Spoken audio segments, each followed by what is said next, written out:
In this video, you get to watch as I measure for and calculate the length of my serpentine belt and how I came up with the belt that I did.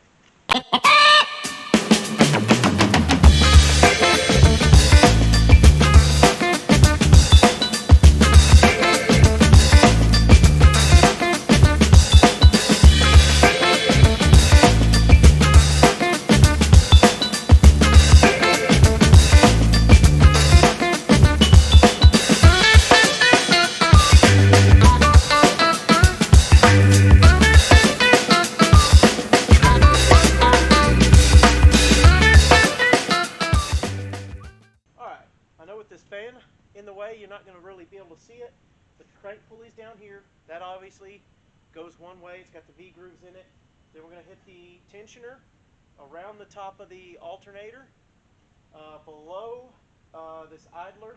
This idler keeps your belt away from obviously your other hoses and stuff for your coolant. It goes over this. Of course, we're going to be shorter because we don't have an AC compressor. Then we're going to go from there around the power steering pump, and then the back side of the belt goes over the water pump, which is what turns the fan, and then back around to the crank pulley.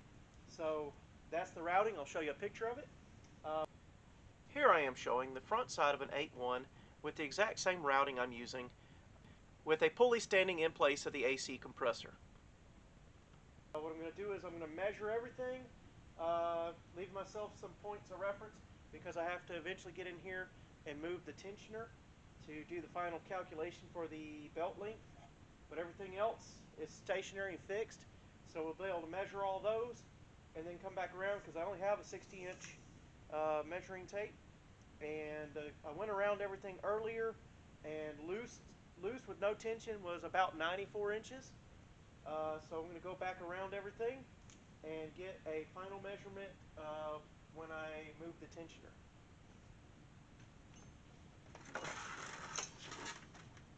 So I'm going to pull from the 6 o'clock position of the crank pulley, and then we're going to go around, like I said, there. So I'm going to try to drop this over and then go back around to the crank pulley. Over the back of the water pump pulley. Alright. So from the water pump pulley to 6 o'clock.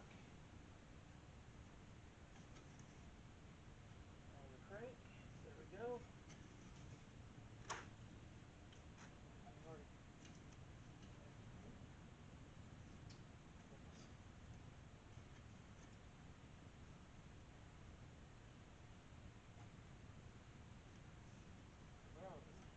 Get it into the grooves. Alright, there we go. From there to the groove, under that idler. Alright, back around the power steering. Power steering to my idler. That might be a good place to stop. Alright, 12 o'clock position. 6 o'clock on the crank to 12 o'clock on the idler. We're already at a little over 52 and a quarter. It's 52 and what's the next? 16. 8. 5/8. 52 and 5/8 to the 12 o'clock position. Alright, so 52 and 5/8. We've got to go under that idler, from idler to idler. Remember, this simulating the AC compressor, or taking the place of the AC compressor for now. Alright, so was 52 and 5/8. And to 12 o'clock on the alternator is another 17 and a quarter. I'm going to start writing these down. 17 and a quarter. Alright, we're back. I had to go find a cardstock and a Sharpie. So we currently have 52 and 5/8 from the 6 o'clock of the crank to the 12 o'clock of that idler. And then from this idler to the top of the alternator, we have another 17 and a quarter. So now we're going to go around the top of the alternator, over the tensioner to the 6 o'clock on the crank, but we're also going to have to move the tensioner to kind of calculate how long that belt length between those two positions needs to be. Looking for a break. Is that it? Oh, there we go. That's not too bad.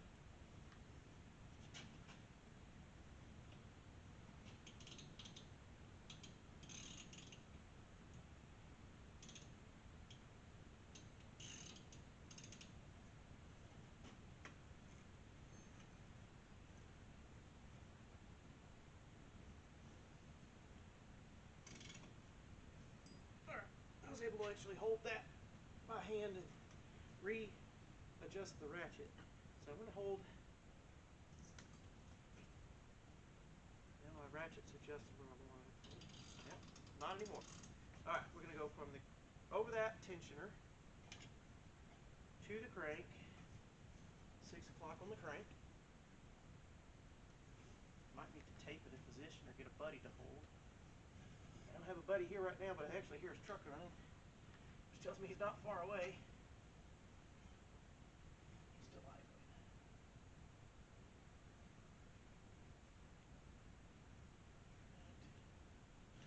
It's there.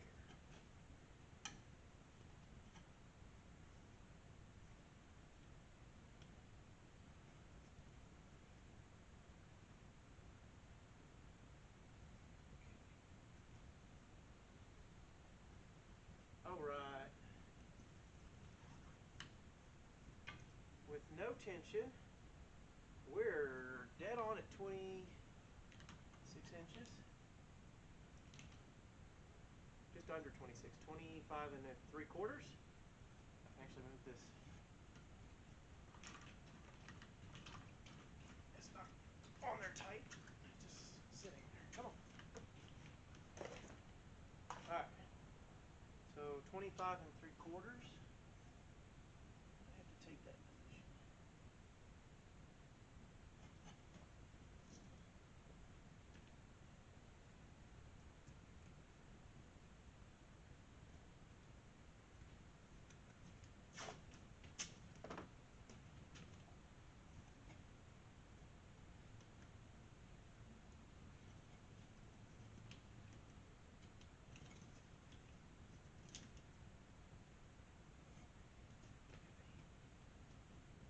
Now,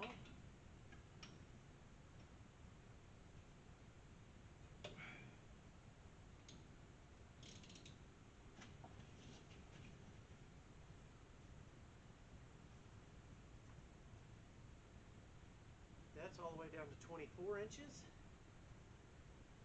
Hold it, maybe, like I did earlier. All right, that is maxed out. Full lock. 23 and a half. At full lock, the tensioner has no more movement left. So between 23 and a half and I'd say 24 and a half would probably be a good number. Let's write those down. Let's go full, no tension, 25 and a half. 23 and a half to 25 and a half.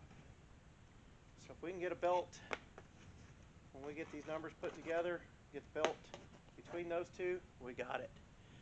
It's going to start with K, because this is going to be the same as your LS's.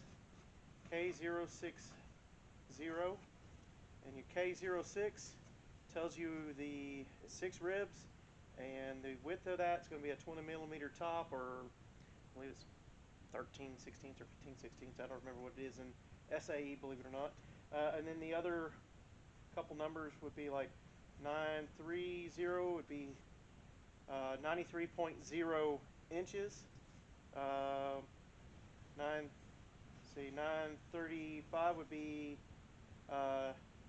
93.5 inches, and you might see a 93.6 or 93.8.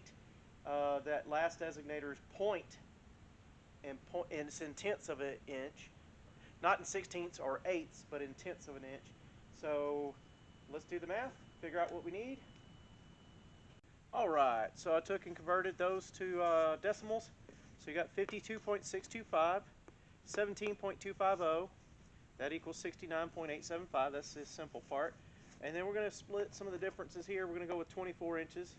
With 24 inches, because that's the range between tensioned and not tensioned, 24 inches gives us 93.875. So we're looking for a belt KO60, and that KO might change, KO6, and some belt manufacturers might put that on the end.